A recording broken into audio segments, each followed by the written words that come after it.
My name is Sophia, and join me as I explore how the legacy of Romanticism has weaved through the fabric of Goth culture.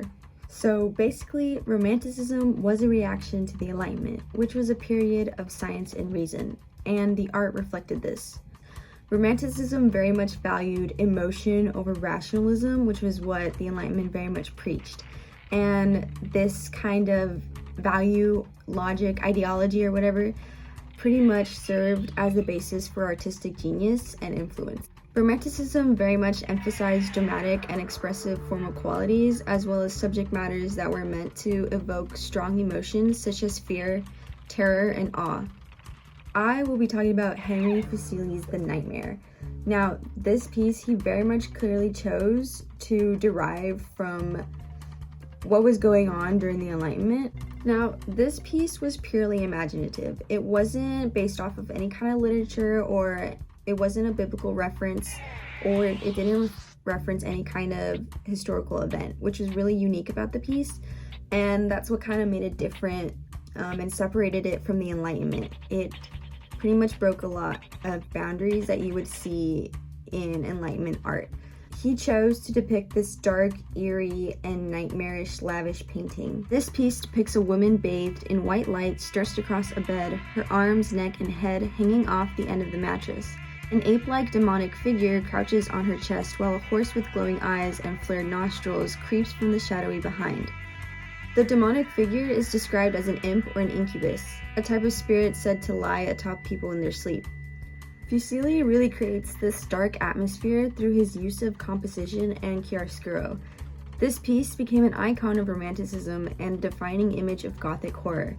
It even inspired poets such as Erasmus Darwin, which was the grandfather of Charles Darwin, and it also inspired Mary Shelley and Edgar Allan Poe.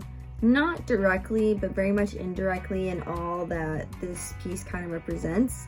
Now, the idea or the theme that this piece is presenting, the idea of a nightmare, is in its sense a distressing or disturbing prescient dream. Think of the way nightmares are used in horror films, for example. The nightmare is a common device in Gothic fiction, where it also refers to a state of between sleeping and waking, or indeed death and life. This really feeds into what influenced the Gothic subculture, and the subculture was further influenced by painters, writers, and a lot of these painters and writers that were labeled as Gothic, or their work was labeled as Gothic, their work very much reflected mystic, morbid, romantic motifs. The next piece that I'll be talking about is A Monk by the Sea by Caspar David Friedrich.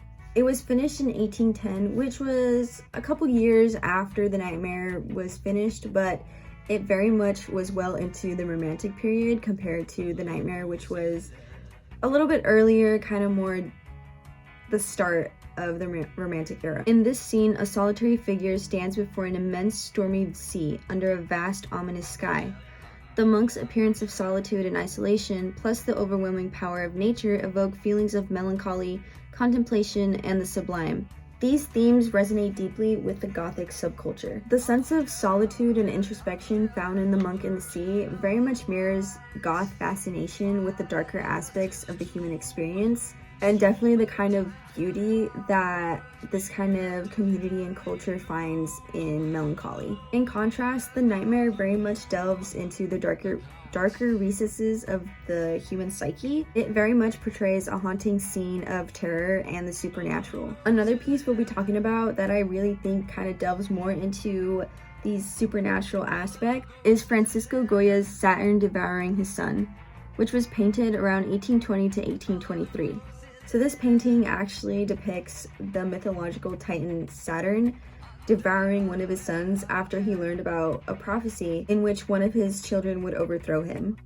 Goya's depiction is raw and horrific. It very much captures the primal fear, madness, and destructive power that lurk within the human psyche. The intense emotional impact of this scene really reflects the romantic fascination with the darker aspects of emotion and experience. So these themes of solitude, the supernatural, and very much the grotesque are central to Romanticism, and they also very much resonate deeply with the Goth culture.